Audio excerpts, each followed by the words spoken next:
Welcome to the Tent Talk podcast with Duff and Beats. Get ready to ride the waves of excitement as we dive into all things surf sports and the Shaw and Partners World Ocean Series. Now, let's dive in. This is Tent Talk with Duff and Beats. It's Tent Talk time. It's Tent Talk time. It's Tent Talk time. It's Tent Talk time. No rap version this week. No. Because it's serious business this week. We're not fucking around this week. We've got some heavy hitters in the house. The box.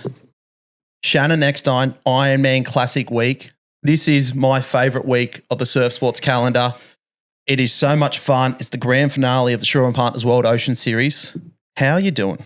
Not my name, mate. Great to be back in the house. Reno on the deck's not on the mic this afternoon. We do have a special guest. And Duff, sometimes when we get guests, the guests talk about how nervous they are. Oh. And I'm going to be honest, this is the most nervous I've been for a long time. Racing or otherwise, I actually haven't been this nervous. I've been messaging you all day. I reckon my phone blew up about 3 times today just with how nervous you were. And like literally 5 minutes before you came over, you were like, I'm shitting myself. And I'm like, it'll be fine. But now that I'm sitting in the room, dude, the aura, the presence, it is intimidating. And it's no truer words have been spoken about the figure that this man has and the stranglehold that he has over the surf sports community. But this episode of Tent Talk is brought to you by the team at Personalised Property Professionals, the team of Brian and Lisa. It goes by the name of Happy, and happy you will be if you go with the team. Well, that's it. You and I, we've both got a mortgage. We've been in the trenches. But for those that haven't been in the trenches, for those that maybe need to invest in the world of rent vesting, Brian and Lisa, they've got you there as well. What's rent vesting? Well, rent vesting is where you live where you love, right, and you invest where it counts. Okay. That sounds like a bit of me. Think of it this way, Beats. You're a Warilla Barrack Point boy. I am. You train up at Surfers Paradise. Mm-hmm. Maybe you can't afford Surfers Paradise. Maybe it's too big. Maybe it's too hard. Go back home. Buy in Warilla Barrack Point. Have the family home you always dreamed of. Rent in Surfers Paradise where you can afford. And whammo, bammo, you're in the market. Best of both worlds. Best of both worlds. So for those that want to reach out and see the team at Personalised Property Professionals, jump online, www.personalisedpropertyprofessionals.com today, and let them know you're in there to build your future. And you know what? One property at a time. Tell them Duff and Beats sent you. Tell them. It might mean nothing, but it might mean something. It will mean everything to Happy and Lisa. We're happy to have them on board here at Tent Talk, and we can't wait for this long-lasting partnership just to build, like your property portfolio will, one property at a time. Beautiful. Reach out, get in the DMs if you can't get onto Personalised Property DM, and we'll put you in touch. Do you want the honest? It might just help you release some of the nerves. Yeah, so I actually had a crack at writing an intro for you today. I don't know if you heard the Pulley episode, but I ended up glazing him for about a minute and a half. But I'm not sure that the amount of accolades or attributes or any words could kind of sum up what I wanted to say. But I guess there's one word I want to use, and it's the GOAT. We've got Shannon Eckstein in the building. Mate, welcome to the pod. Thanks, boys. Thanks for having me. You good now? You good? Yeah, we'll get there. I've got to wash back a couple of seltzers and we'll figure it out. Yeah, no, I've got a few gravities to get through. But I'm going to go through the resume. If you don't mind, Shannon, let me just indulge for a little bit here. Arguably and deservedly regarded as the greatest of all time in surf lifesaving. Your resume speaks for itself. 8 Australian Ironman titles, which it'll be a recurring theme here, most ever. 6 World Ironman titles, including 1 at 18 years old, and again, the most ever. 9 series titles with over 40 individual wins. You guessed it, most ever. And then you cap that one off with the most Australian gold medals at the championships. Obviously, behind all the accolades, we reached out to a lot of people and they described you as just a very simple man. Pursuit of excellence, being driven with a desire to be the best. Is that a compliment? Yeah, it is. It's a compliment. Do with that what you will. But your pursuit of excellence was driven by desire to be the best, to make a living from the sport, and then to later on provide for the family. You weren't, don't take this the wrong way, you weren't a once-in-a-generation talent, but you became a once-in-a-generation man. Through hard work and being the smartest surf sport athlete to ever compete, you knew exactly what kind of athlete you wanted to become, built a plan and executed with absolute commitment. Everything you did in the sport, and we'll touch on this later, looked effortless. The most efficient athlete we've ever seen through your swim, ski, board, and early days you run. was unmatched. You changed the game. You became a pioneer with the transitions, which are now a key focus of every elite Ironman or Ironwoman. Please welcome to the pod, Shannon, the Professor Eckstein. We need like a little applause button. If we could. Maybe we could put that in post. If we could. Now, your career, Shannon, is steeped with all these accolades, and we reached out to you at the very start and we said, how long have we got? And you've given us, I guess you've given us free reign, but we're going to have to put a cap on it. But we want to start right back at the very start and try to get through it. We won't spend too long in the early days because the peak of your career lasted 17 years of your career. But tell us, how do you get into surf lifesaving? Because as we'll touch on later with the Rexona stuff, you were a sportsman, not just an Ironman. Yeah, thank you for all that. But born and bred on the Gold Coast, lucky enough to go to school here and still live here. I love the place, and I played a lot of sports when I was young. Didn't join Nippers till under 12s. Whoa. And my dad was the coach or Nipper coach at Surfers Paradise Surf Club, so joined there. And as I said, I've just played a lot of sports. Running was probably the best I was good at till I was probably 16. Is that sort of cross-country running? Yeah, or middle like distance, 800, middle distance, cross-country. Got 5 Australian silver medals at Australian Schools Championships. Did that piss you off, silver? It's to the same guy as well. And got a scholarship to TSS for running. So running was probably what I was known for back then. But as I said, joined Nippers when I was under 12s. Really enjoyed it, got better at it, had a passion for it and desire to do well at it. And so by the time I was about 16, decided that was the sport I wanted to pursue and had a good crack at it. How did you land there, Shan? You know, obviously you could have potentially pursued a career in running. Like I've seen you kick a footy, you're a great golfer. How did you land on clubbies? What was it about clubbies that kind of drew you in? Probably been down the beach, been from the Gold Coast. I spent a lot of time at the beach. My dad was a Gold Coast City Council lifeguard, so I was always down the beach while he was working, and it was probably the best fit, I'd say. Mm-hmm.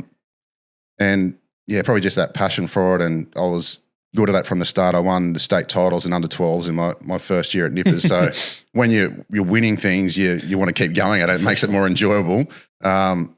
But I probably, when I was 14, 15, I wasn't winning so much. I was probably a bit smaller. Then I grew when I was 16 and decided to have a real crack at it.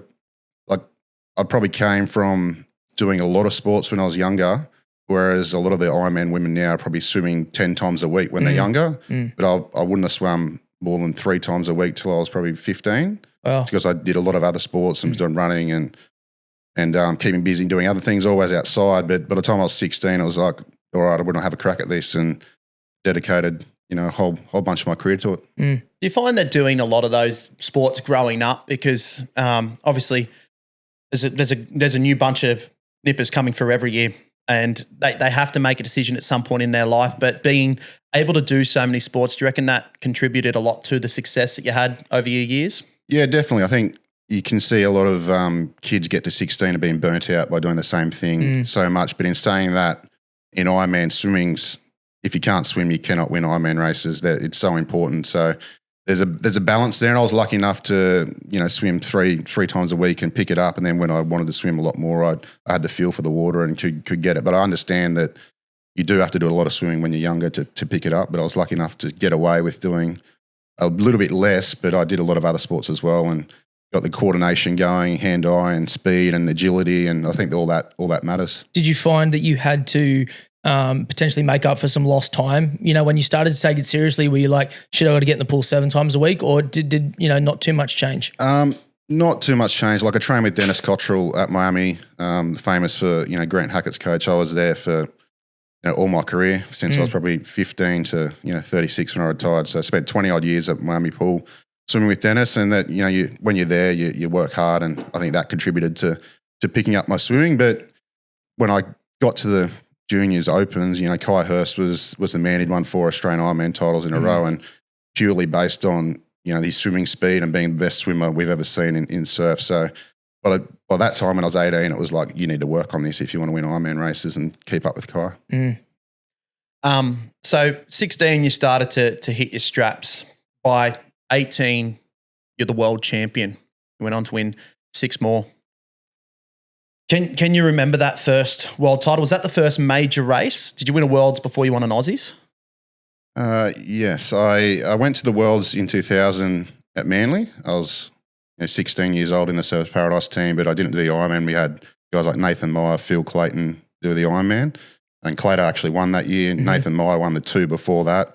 So Service had a big streak going. And then 2002 was Daytona Beach in Florida. So I was on the Service Paradise team, went over there with Trevor, and Carla Gilbert won the Ironman.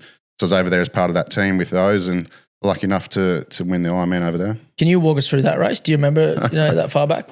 Not really. I know Daytona was pretty flat, but the wind came up in the afternoon. There's a big pier down to the side. And it was a sprint finish with a guy called Luke Richmond. Yes. Who beat me every day of the week. But I don't know how I beat him that day, but got the cash and won the race. Sorry, Duff, I just want to interject. Shannon, you said that the wind got up, and anybody who's ever seen you do a race knows how well you know the ocean. You kind of made a late start into the ocean. When did you find that those skills sort of developed, or was that something that you had to work on? Because I know, for example, like a lot of Kiwis come over across the ditch and they go to a Northcliffe, right? And they do a puddle back and they can't figure it out. Like, how did you learn, or when did you start to acquire those sort of skills? And when did you kind of feel like you're at the peak of your power with those? It's hard to explain. Like when I do nipper clinics and you're trying to teach kids, the actions like body surf or catch a wave, and I find it hard to explain. It kind of just came natural because of just spending a lot of time on the beach when I was younger. Yep. As I said, my dad was a lifeguard, so I'd spent a lot of time surfing, just body surfing in the surf, and I think all that helped. But you just got to have the coordination to work with the ocean, have the vision to see what's going to happen, and it all adds up. I think one thing that I can remember from the brief time as a junior at Northcliffe and watching you and all the other greats of Northcliffe at the time train was you had a chair that you would sit on out the front of the club shed or the craft shed before every training session. And if training started at 4, you were there at sort of 3:30, 3:30 at the latest, and you would sit there and watch the surf for half an hour. And then I know part of your routine as well was, let's say, leading into a big race or leading into a series, that at around the same time or around that same tide, you'd go and watch the surf at the same time. Do you think that helped you with, I guess, in the later part or the peak of your career, reading the surf and knowing what the waves were doing and how the ocean was moving? Yeah, definitely. I always like to go to the race the day before, about the same time you're racing. Just swim out there, feel how deep the ocean is. If you can get to the bottom swimming, it's all the things you can't see as well. So go to the bottom, see if you can duck dive, hit the bottom, push off, and just get a feel for what it's going to be like the next day. Or obviously the ocean's always changing; it can change. But I think if you go to there the same tide as the day before, it's always helping. You spend hours and hours and hours training to get that little bit fitter, a little bit faster. But simply by going out and spending 15 minutes watching the surf, you can get a big advantage from that. So it'd be silly not to get the advantage you can get.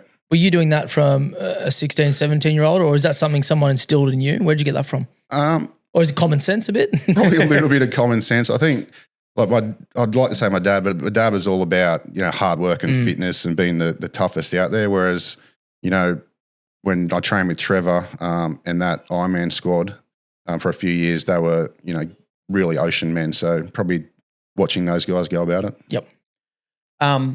While we're there on the topic of family, obviously your family, Dad Billy, Mum Donna, and we all know Brother Kane.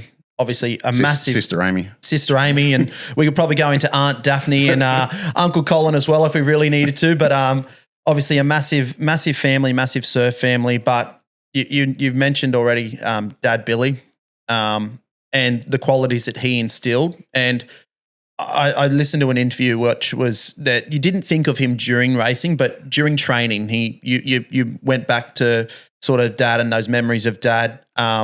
And obviously training was the foundation of everything that you did. What was a particular quality that you, I guess, inherited or learnt or took away from your dad?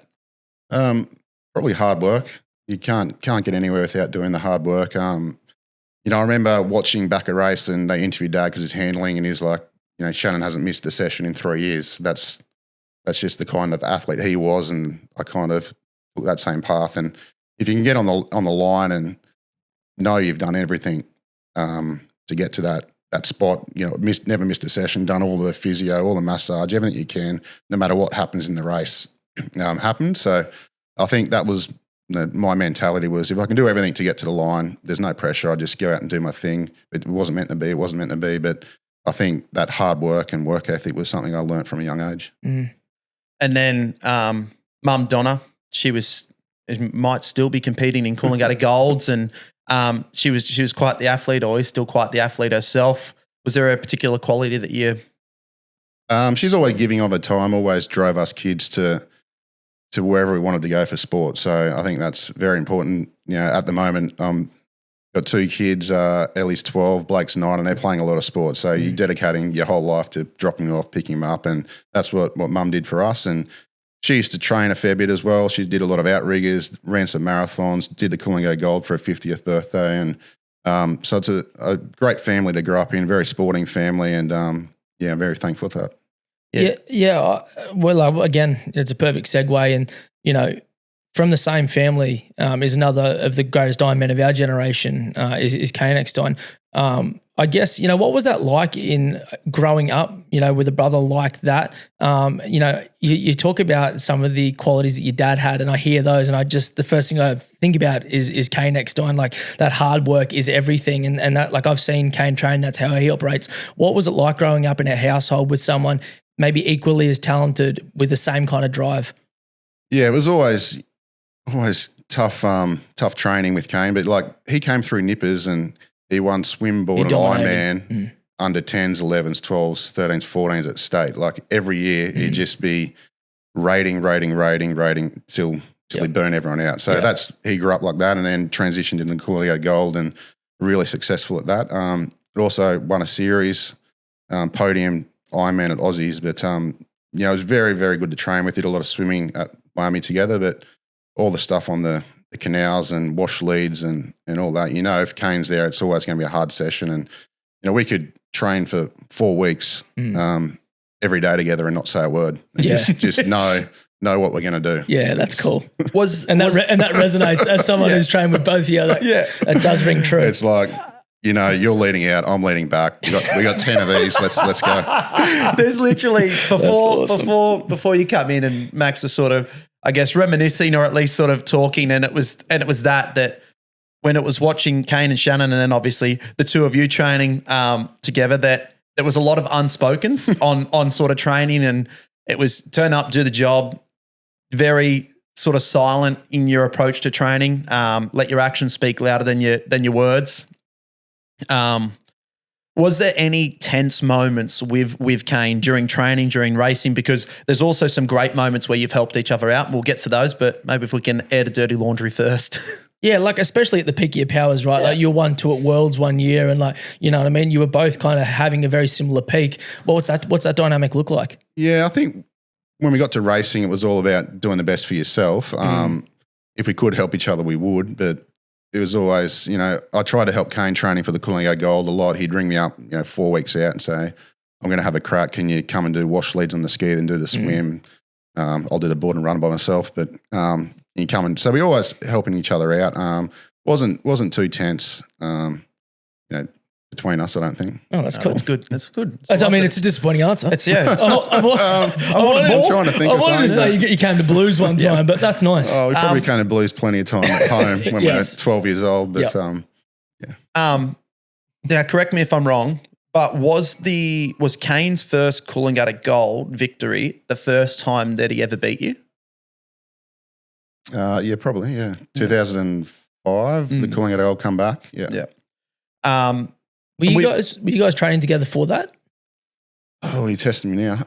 Or was that like a kind of squirrel sessions, or what does that look like? Because obviously you're both going for it. That was when it was on the comeback, and it was some of the best fields of Coolangatta Golds, because obviously Ali's dominated that over the last sort of decade and a bit. But in those early days when it returned, like, it was a star-studded lineup, and I don't think it has been like that for the last decade and a half, at least, where Ali's contested. So going into it, did you know that he was maybe your biggest threat? I'm trying to remember, like, the Coolangatta Gold history was held twice in the 80s, twice in the 90s, and then 2005, I think it came back. So, I won a world title in 2002, Aussies in 2003. So I was down that path of, there's everything else in Ironman racing, and the gold wasn't on. And then it got announced 2005, and I'd spent 2 or nearly 3 months in California that off season doing some racing over there, staying with a friend. So I came back and joined Northcliffe, and I'm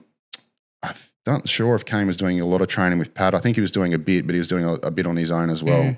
So he probably going into the race, if you ask most of the people, I don't think he would have been in their top 3. It was kind of a breakout moment for Kane, yeah. Yeah, I remember watching that back on YouTube, and that's very much how the commentary kind of felt as well. Like, not that it was completely left field, but it was very much an underdog in that race. Jeremy Cotter come second. Yeah. I think all the talk was Jeremy was firing fit, training with Pat. And was going to be the one to beat.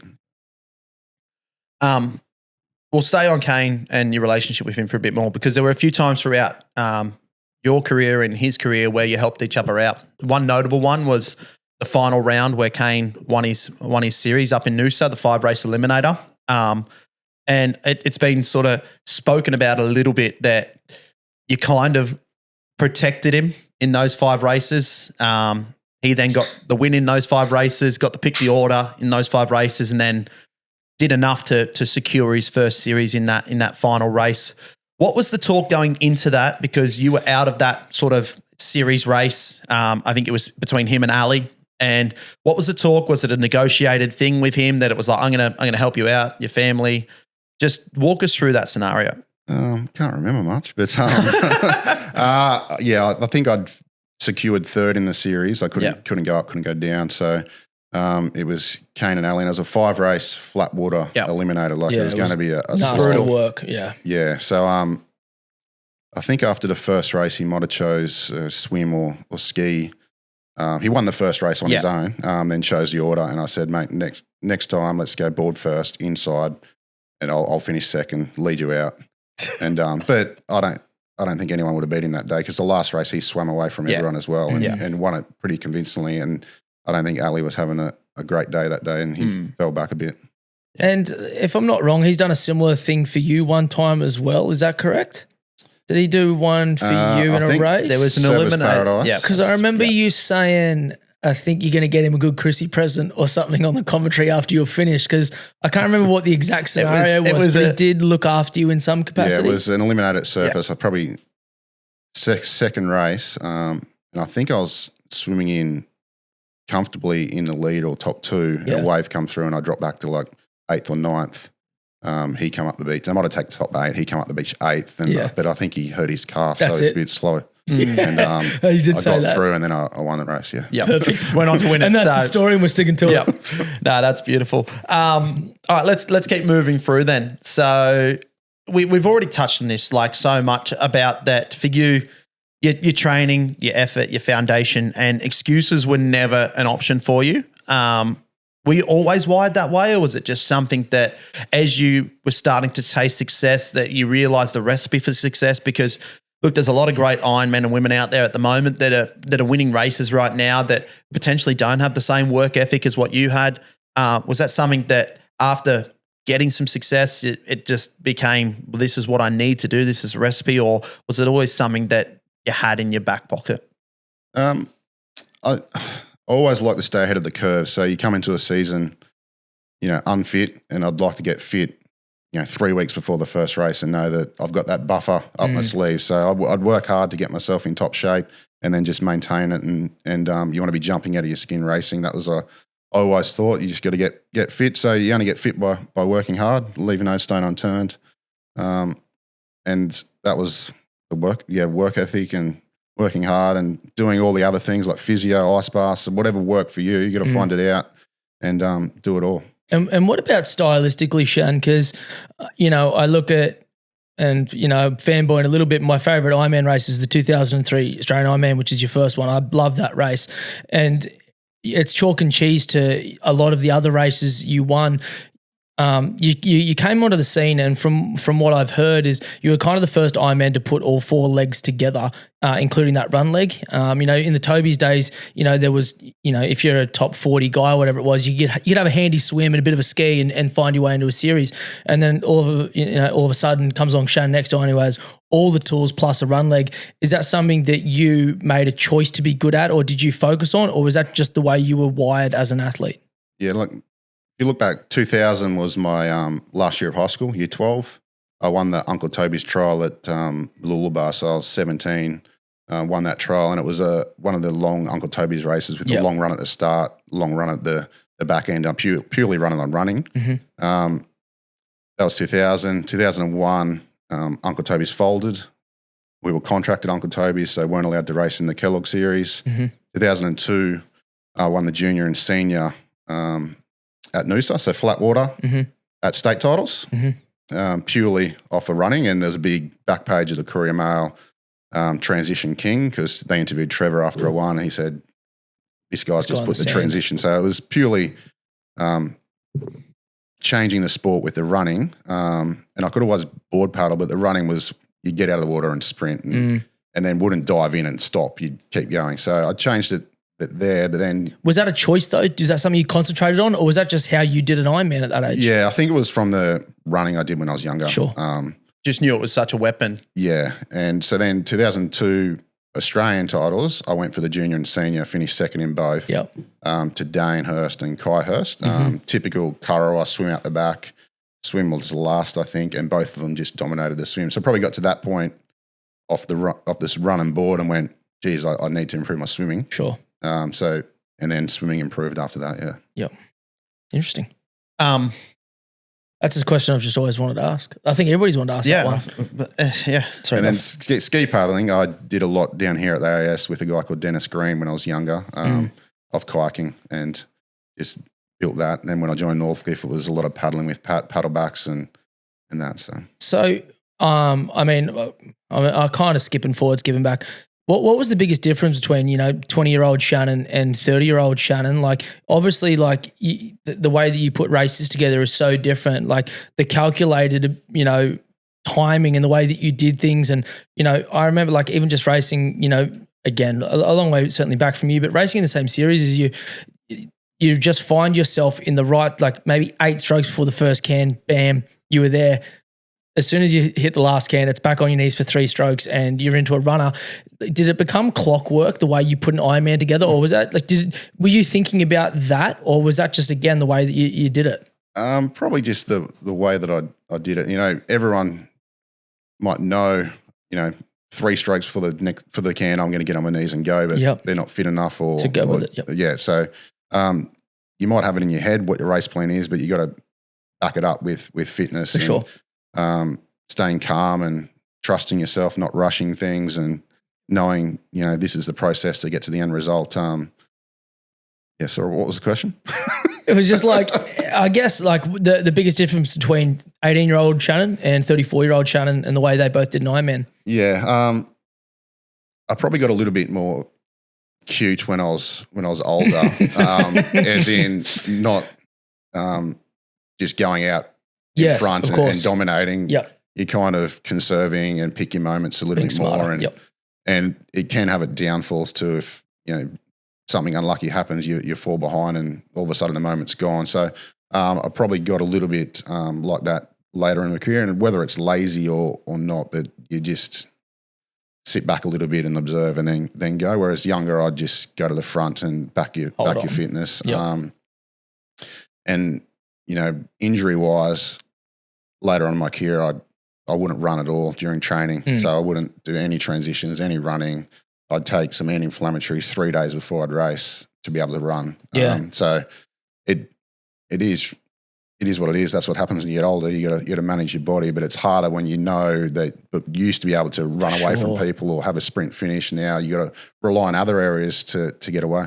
Yeah. Would a particular, I guess, points where you knew you were lacking on the run leg, but you could make up elsewhere? Was there something that in the later part of your career that you leaned on a little bit more? Probably besides your smarts and wisdom and experience? Yeah, it's probably just skills, the little things, getting on your board without dinging a rail or getting off your ski without falling over. You know, all those things are small things in a race, but you dig a rail, you lose 2 meters. You get off your ski and stumble, you lose 2 meters. It all adds up. So if you're silky smooth and don't do that, you can probably, you know, make up 10 meters in the run leg. And over the 17 years that you were professional Ironman, in your opinion, what was the peak of your power? Where were you the best version of Shannon Eckstein? And how did you know that, or maybe in hindsight, how do you know that that was the best version that we ever got to see and that you ever got to experience? Results-wise, 2016 was probably you got that one? Yeah. I said this before we got on the pod. Like, I'll let you go. Sorry, mate. 2016 was probably, one of the better years. I won, I think, 5 out of 6 and finished second in the other Kellogg's race. And that was pretty unlucky. Again, it was a race that I was in, and it was a runner from absolutely... Bevy turned the can, I think, second on the last board leg. Yeah, he's done a great race, by the way.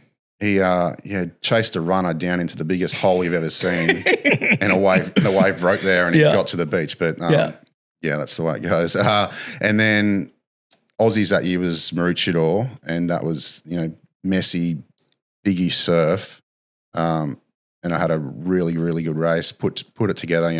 You have a plan.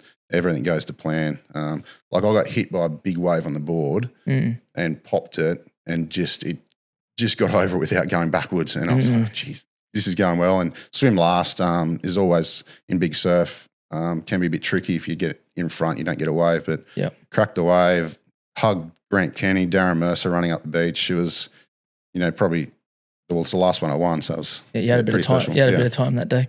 Yeah. You reckon that was your best Australian Ironman title, or?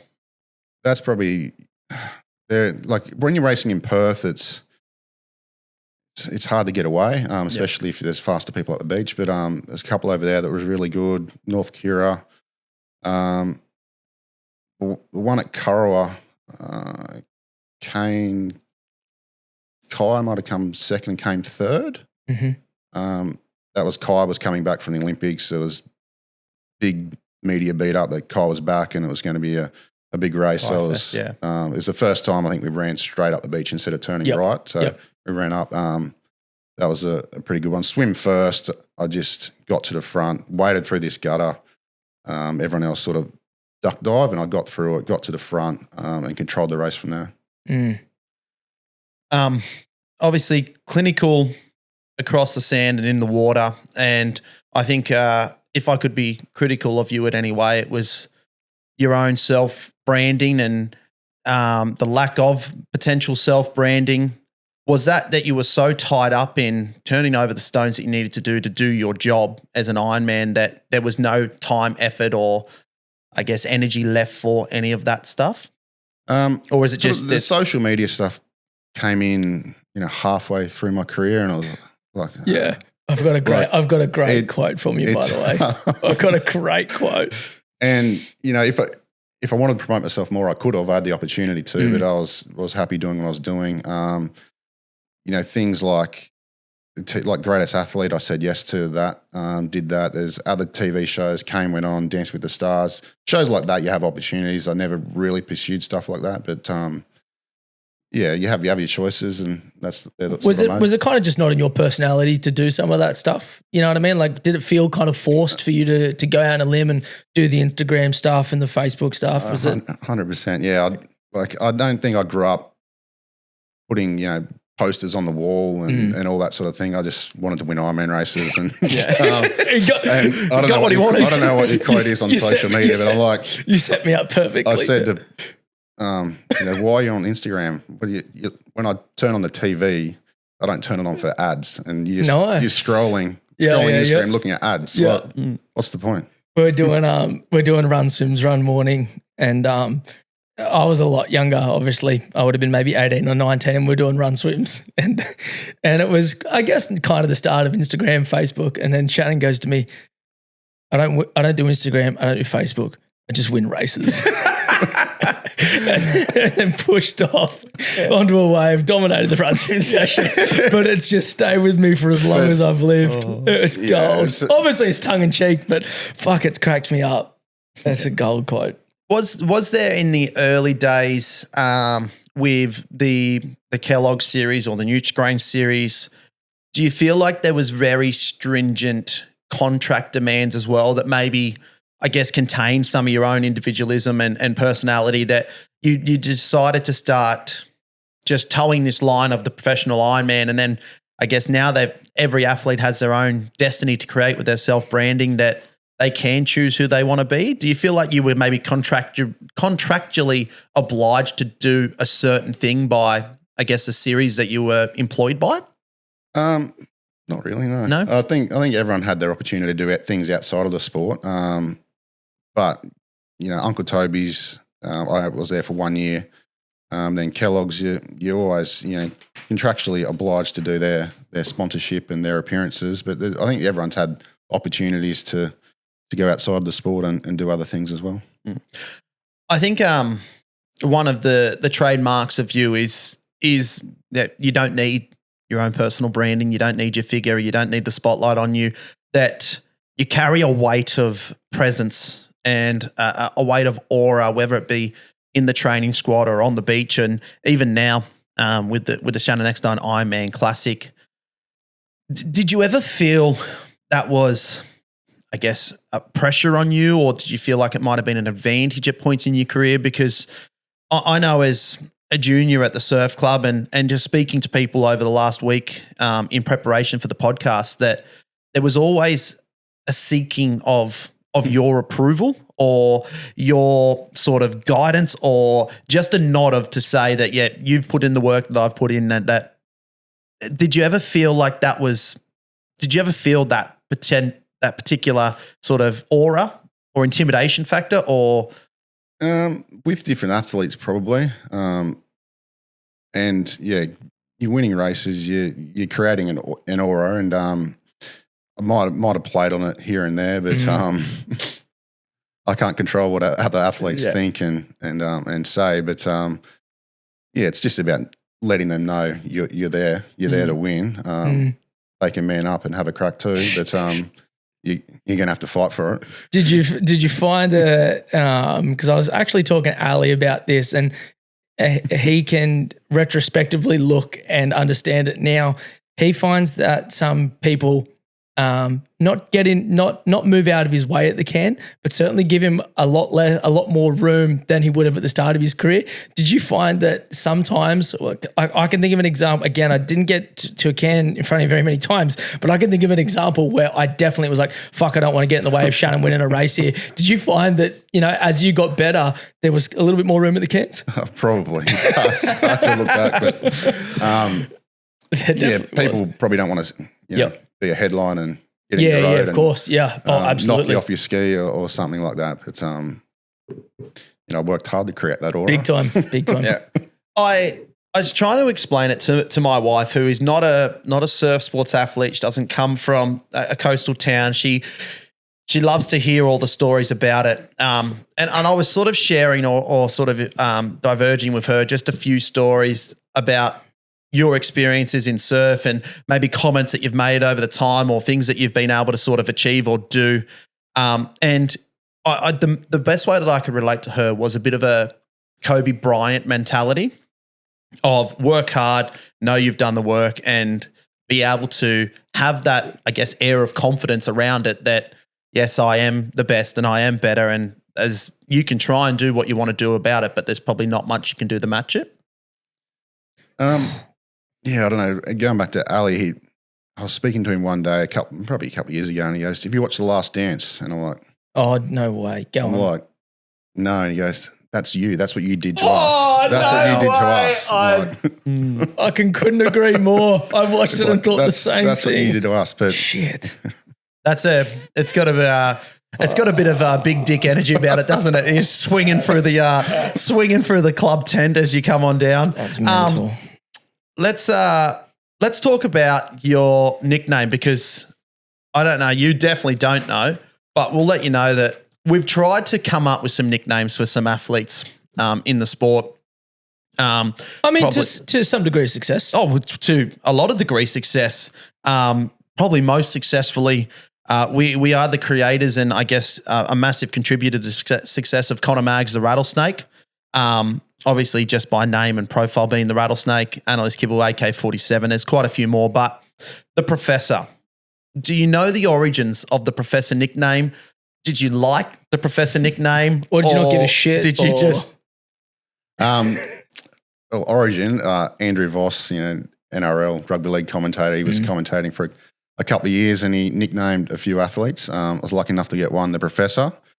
I think it's just because you're methodical, don't make mistakes. Yeah. But I also think he liked Eckstein to Einstein as well.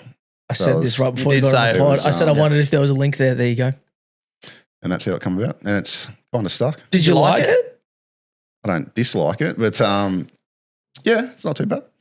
Do you get it anywhere else in life? Like, does anyone ever just like walk past you in the street and be like, the Professor? A little bit. Naomi Flood's good for one. Yeah, okay. Yeah, I get it a little bit. Get a little bit, yeah. Did you have any other nicknames? Sort of Eccles, Eckstein. I think Wally calls you Eckelberger. There's quite a few little ones that there. The story behind that.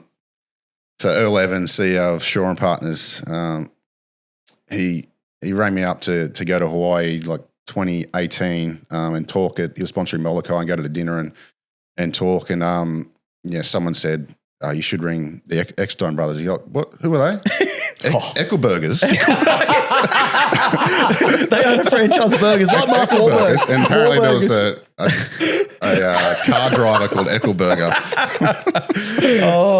All I can picture is like the Wahlburgers, like the Wahlburgers franchise, but just Eckelburgers. I'm so glad you brought up that Hawaiian trip because that is the birth of the Shannon Eckstein Ironman Classic, I do believe. Obviously, we're going to get to that later, but it's a perfect time now that there's a segue. How does that come about? Because obviously the legacy that you've left on the sport and the legacy of this event, we are on the eve of it right now. Just how does Eckelberger get his own event? 2018 winter, so the off season. Earl rang me up. Never met Earl. Never spoken to Earl. Never heard of Earl. He rang me up. Said I'm sponsoring Molokai. I'm having a big dinner. I'd like you to come up with Kane and Jeremy Cotter and do a team event in the race and speak at the dinner. So said yes. Good move. Went up there, had a really good time. Did the Molokai event for the first time. That's the first time I'd been to Hawaii. And while I was there, I said to Earl, it's my last year's coming up of Ironman racing. The club want to do a bit of a testimonial Ironman event, probably February, March. We're looking for a couple of sponsors, and he was in. And I don't want to say you've got a distaste for the event, but it was meant to be a one-off, wasn't it? Yeah, that was the plan. It was just a send-off, a farewell. Final year. And the first year it was, I don't know, maybe 200, 250. I think it might have just been opens. Yes. And it was, round robin of Ironman racing and then a final. So, and now you get roped back every year to do media. You're on the beach at 5 o'clock Saturday morning doing media. Yeah, so it's pretty exciting. The seventh running. Wouldn't have thought it'd get to that point, and how big it's gotten to with the 15s, 17s, and all the other disciplines as well. So the first 2 or 3 years we ran it at Northcliffe, and I was pretty hands-on with everything, getting everything right, and you want everyone to have a good time and athletes to enjoy it. And then by probably the 3rd or 4th year, it was pretty big, and we got Summer Surf involved, and Trent and Ben have been running it ever since. I'm going to circle back to it, but I guess the prestige and the legacy of the event, Max and I both hold it in high regard. I guess for everyone seeking approval, I'm seeking approval right now. Where does it sit for you? Where does it stand for you in the calendar of the surf sports? Is it in between Aussies? Where does it sit on the pedestal as an event? Because we hold it very highly. Yeah, to me, it's very high. Like the Aussies is the pinnacle in my opinion. That's the best. Yeah. But purely because this race is on that stretch of beach that's always challenging, and for an Ironman women to win there is pretty special. So I think you got Aussies up the top, but I think it sits right underneath that, with the Worlds or in front of state titles. So the fields are very, very elite. Just to make the finals a huge effort, and I think it's right up there, and which is pretty special For sure. And I did say I was going to circle back. I'm going to circle back to the first ever. Obviously, the farewell, the swan song, didn't quite go to plan, and it's probably there's only very few blemishes on the record. A Coolangatta Gold would be one.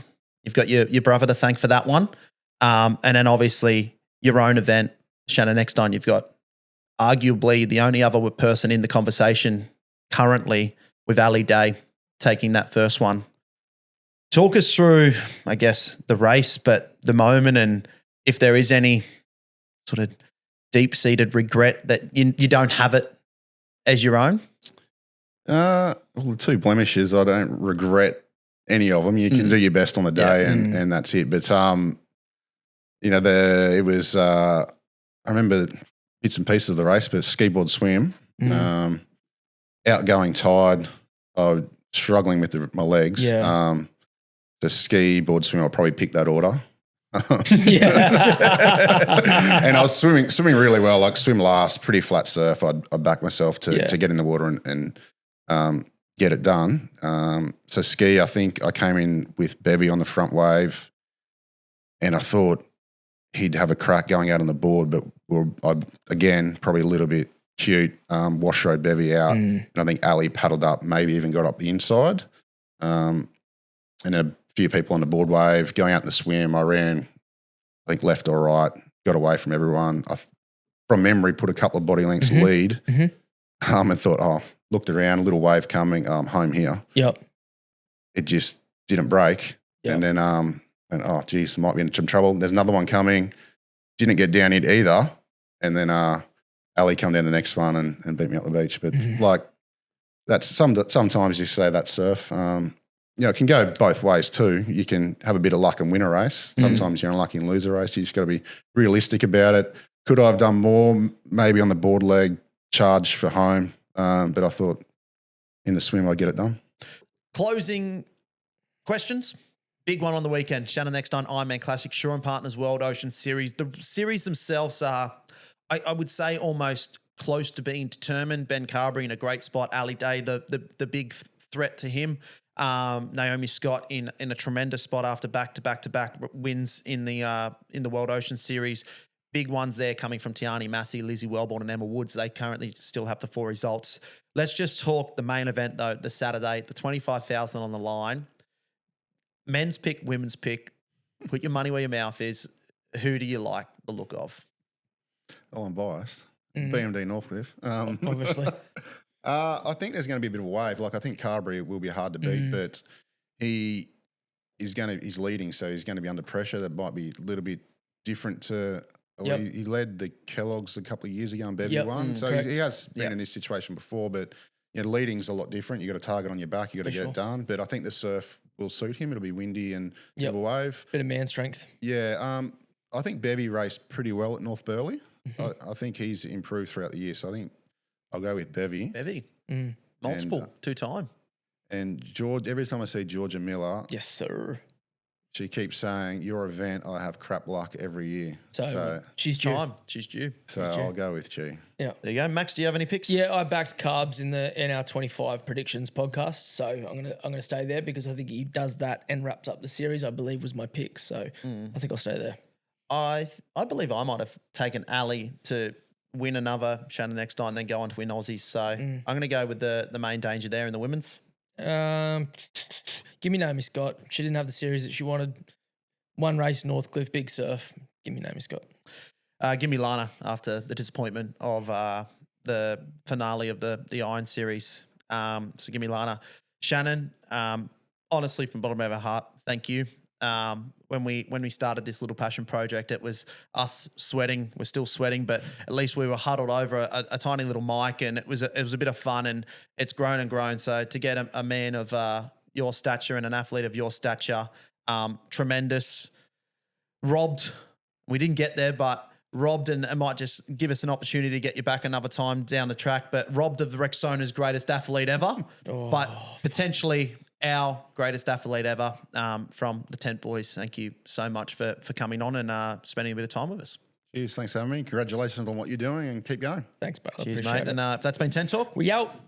this episode of Tent Talk is brought to you by the team at Personalised Property Professionals, the team of Brian and Lisa. It goes by the name of Happy, and happy you will be if you go with the team. Well, that's it. You and I, we've both got a mortgage. We've Very been in much. the trenches, but Yep. for those that haven't been in the trenches, for those that maybe need to invest in the world of rent vesting, Brian and Lisa, they've got you there as well. What's rent vesting? Well, rent vesting is where you live where you love Right. and you invest where it counts. Okay. That sounds like a bit of me. And think of it this way, Beats. You're a Warilla Barrack Point boy. I am. You train up at Surfers Paradise. Maybe you can't afford Surfers Paradise. Maybe it's too big. Maybe it's too hard. Go back home. Buy in Warilla Barrack Point. Have the family home you always dreamed of. Rent in Surfers Paradise where you can afford. And whammo, bammo, you're in the market. Best of both worlds. Best of both worlds. So for those that want to reach out and see the team at Personalised Property Professionals, jump online, www.personalisedpropertyprofessionals.com today, and let them know you're in there to build your future. And you know what? Tell One them- property at a time. Tell them Duff and Beat sent you. Tell 'em. It might mean nothing, but it might mean something. It will mean everything to Happy and Lisa. We're happy to have them on board here at Tent Talk, and we can't wait for this long-lasting partnership just to build, like your property portfolio will, one property at a time. Beautiful. Reach out, get in the DMs if you can't get onto Personalised Property DM, and we'll put you in touch. Tent Talk stuff and beats. I said it's Tent Talk, Tent Talk with Duff and beats. I said everybody get alert, 'cause Tent Talk is here. I said Tent Talk with Duff and